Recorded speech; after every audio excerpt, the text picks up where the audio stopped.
नमस्कार, मैं अनिल शर्मा आपका एक बार फिर से स्वागत करता हूं आपके अपने YouTube channel commerce by Pathak sir में। आज बिजनेस स्टडी में हम एक इम्पोर्टेंट टॉपिक करने वाले हैं फॉर्मल ऑर्गेनाइजेशन।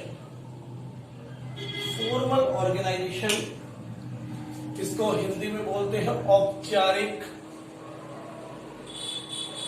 संगठन।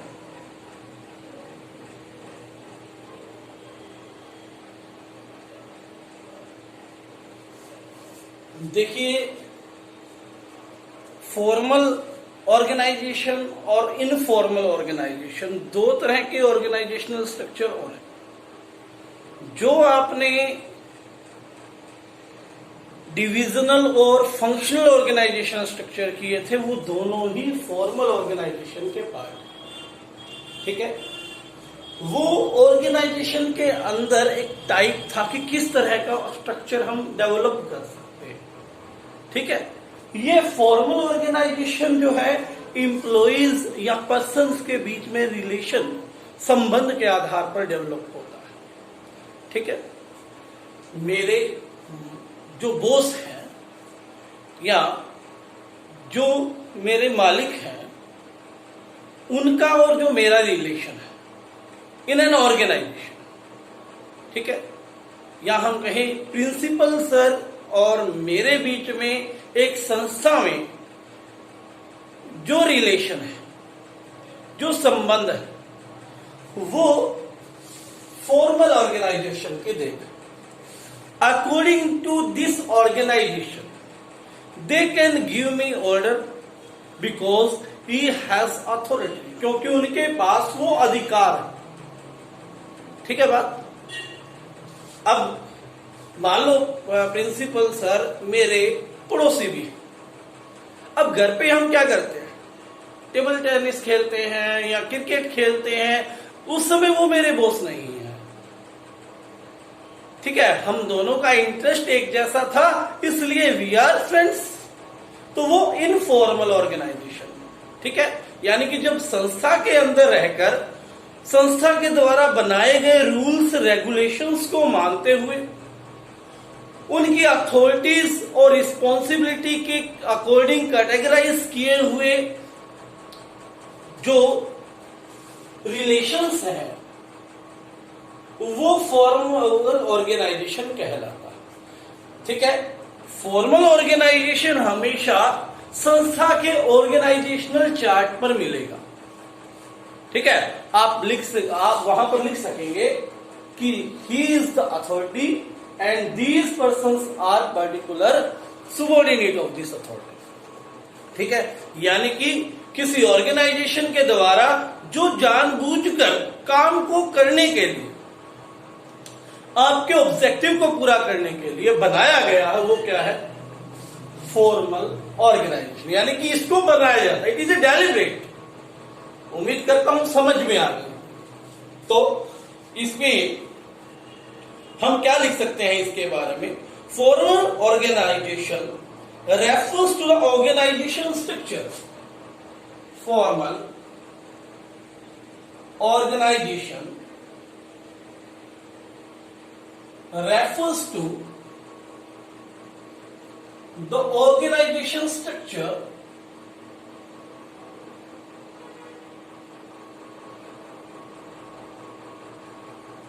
अर्थात फॉर्मल ऑर्गेनाइजेशन से अभिप्राय उस ऑर्गेनाइजेशनल स्ट्रक्चर से है जो क्या करता है? डिजाइन किया गया, विच इज डिजाइन, जिसे क्या किया गया है? डिजाइन किया गया है, बनाया गया। ठीक है, क्यों बनाया गया है और किसके द्वारा बनाया गया है? ये बनाया किसके द्वारा गया है? By the management. By the management, याद रह जाएगा कि ऐसा ऑर्गेनाइजेशनल स्ट्रक्चर जिसको डिजाइन किया गया मैनेजमेंट के द्वारा। ठीक है, क्यों? किसी काम को पूरा करने के लिए, to accomplish a task, to accomplish a task, किसी काम को पूरा करने के लिए, टू अकम्प्लिश अ टास्क, किसी काम को क्या करने के लिए, पूरा करने के लिए। ठीक है, ये क्या बताएगा, ये आपको वो बाउंड्री बताएगा। It specifies the boundaries of, ये आपको सीमाएं बताएगा, बाउंड्रीज बताएगा। ठीक है, कि आपकी बाउंड्री क्या है। ठीक है, कैसी boundary, authority and responsibility, authority and responsibility, अर्थात यही वो ऑर्गेनाइजेशनल स्ट्रक्चर है जो आपको बताता है कि आपकी अथॉरिटी क्या है, आपको जो डिसीजन लेने का पावर जो है वो कितनी है, आप दूसरों को ऑर्डर देने के और उनकी ओबीडियंस लेने में कितने सक्षम है, यानी कि ऑर्गेनाइजेशन ने आपको कितनी अथॉरिटी दी गई है और आपका ऑर्गेनाइजेशन में कौन सा काम पूरा करने के लिए रिस्पॉन्सिबल बनाया गया। ये बाउंड्री जो स्ट्रक्चर तैयार करता है वो कौन सा स्ट्रक्चर है, फॉर्मल ऑर्गेनाइजेशन। ठीक है, और इसमें क्या होगा, and there is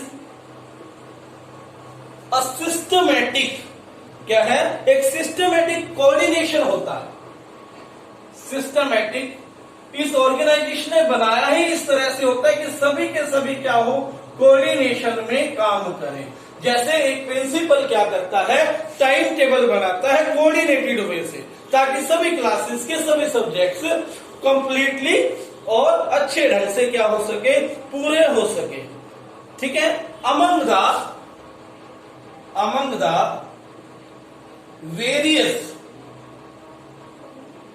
the various activities, जो हमने एक्टिविटीज करनी, ठीक है, एक्टिविटीज कार्यों के लिए, ठीक है, टू अचीव ऑर्गेनाइजेशनल गोल, जो हम करते हैं किस लिए, to achieve organizational goal, organization के गोल को अचीव करने के लिए। अर्थात अब एकदम से आपको सारी डेफिनेशन बता देता हूं, समझ में आपको आ गया होगा। क्या कहा, फॉर्मल ऑर्गेनाइजेशन से अभिप्राय उस ऑर्गेनाइजेशनल स्ट्रक्चर से है जिसको मैनेजमेंट द्वारा इस तरह से डिजाइन किया जाता है जो आपको आपकी अथॉरिटी एंड रिस्पॉन्सिबिलिटीज की बाउंड्रीज में बांधता है और एक सिस्टमैटिक रूप से आप में कोऑर्डिनेशन बनवाता है उन एक्टिविटीज का, उन कार्यों का जो आपने ऑर्गेनाइजेशन में उनके गोल को अचीव करने के लिए करने। ठीक है, बात क्लियर हो गई। उसके बाद फीचर्स, उसके बाद इसके क्या है, फीचर्स, इसकी विशेषताएं, कैरेक्टरिस्टिक, गुण। ठीक है, ये फीचर्स होते हैं। क्या बताया उसने, जैसा कि बार बार हमने कहा कि ये संस्था के द्वारा बनाया जाता है, इट इज डेवलप्ड, यह बनाया जाता है डेलिबरेटली। डेलिबरेटली का मतलब क्या होता है, पहले भी आया था फर्स्ट चैप्टर में कि जानबूझकर, जिसे हम फोर्सफुली बनाते हैं, जानबूझकर बनाते हैं, वो क्या है, डिजाइन डेलिबरेटली अपने आप नहीं बनता। ठीक है अगली बात। उसके बाद क्या है, it is a means to achieve the organization. ये क्यों बनाया जाता है, मीन्स टू अचीव द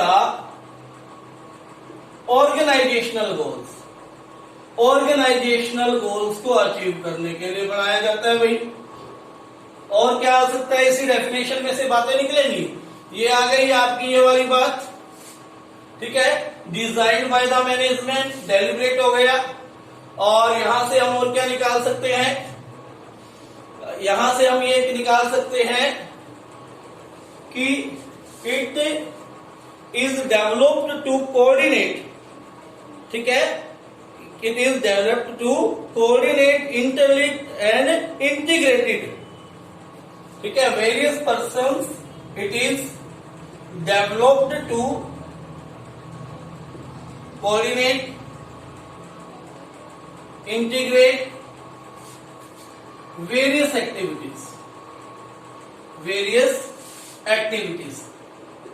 ठीक है, अलग अलग एक्टिविटीज को कोऑर्डिनेट इंटरलिंक करने के लिए बनाया जाता है। और क्या बता सकते हैं, और यहां पर एक ये बात आई थी, यह बताता है it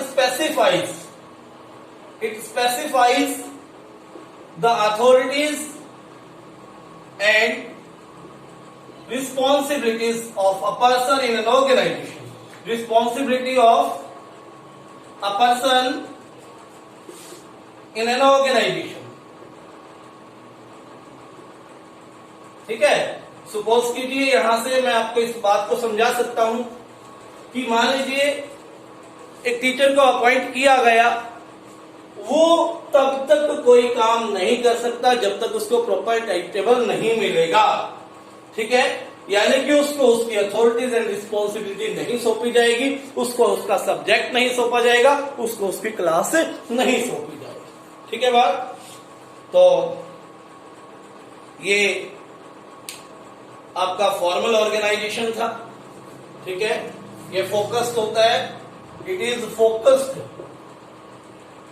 to accomplish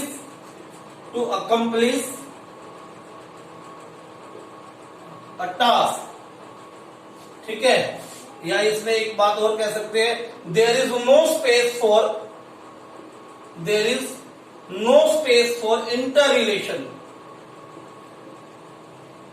interpersonal relations, interpersonal sentimentals। इसका मतलब क्या हुआ बताता हूं कि यहां पर सबसे ऊपर इस ऑर्गेनाइजेशनल स्ट्रक्चर में काम को माना जाता है, किस इंटरपर्सनल सेंटिमेंटल्स यहां पर नहीं देखे जाते, ठीक है बात। मान लीजिए आप वर्किंग आवर में हैं, यू आर ए मैनेजर, ठीक है, और आपसे कोई व्यक्ति छुट्टी लेने आ जाता है, sir I have an emergency and I have to leave. ये फॉर्मल ऑर्गेनाइजेशन कहती है कि आपको छुट्टी एक प्रोसीजर से मिलेगी, you have to write up an application and go to their authority to sign that application. ये अथॉरिटी कहती है, क्योंकि इसने आपको बताया कि प्रोसीजर क्या।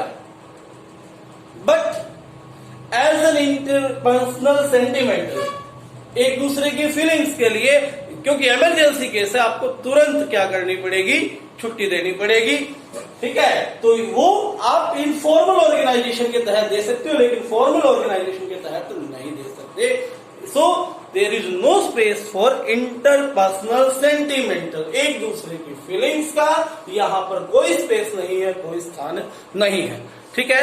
समझ में आ गई। जल्दी जल्दी से सिंपलाइज करते हैं, आइए देखते हैं। फॉर्मल ऑर्गेनाइजेशन एक ऐसा ऑर्गेनाइजेशन जिसको बनाया गया जानबूझकर मैनेजमेंट के द्वारा, ठीक है। क्यों बनाया गया, क्योंकि कोई काम पूरा करवाना था, है ना, ठीक है।